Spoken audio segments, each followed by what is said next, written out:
యోసేపుకి ఇచ్చిన వాగ్దానం బట్టి యోసేపు ఆశీర్వదించబడతాడు. అంటే యోసేపుకు ఇచ్చిన వాగ్దానం రాగానే ఆయన ఆశీర్వదించబడ్డాడా అని మనం ఒకసారి ఆలోచించినట్లయితే, యోసేపుకి ఇచ్చిన వాగ్దానం తర్వాత ఆయన అనేకమైన శ్రమలు, ఇరుకు, ఇబ్బందులు, అనేకమైన శ్రమల గుండా ఆయన వెళ్ళి తర్వాత ఆయన ఆశీర్వదించబడతాడు. అదేవిధంగా ఐగుప్తు నుండి ఇజ్రాయెల్ ప్రజలను తీసుకొస్తున్నప్పుడు ఫరో హృదయం కఠినపరచబడుతుంది.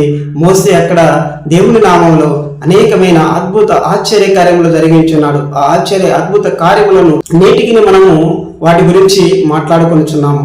కాబట్టి ప్రభు మన జీవితంలో ఏం చేసినా కూడా ఆయన మహిమ కొరకే, మన ఆశీర్వాదం కొరకే అని చెప్పేసి మనము ఖచ్చితంగా దాని గురించి ఆలోచించవలసిన అవసరం ఉన్నది.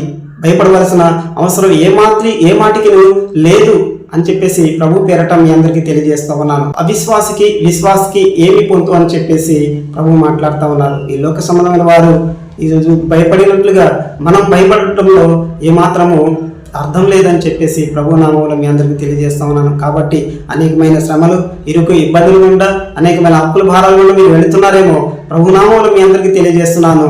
ఖచ్చితంగా మీరు విశ్వసించండి, నమ్మండి. ఎన్నటికి ఆయన నీతిని, ఆయన రాజ్యాన్ని వెతుకువారుగా ఉండండి.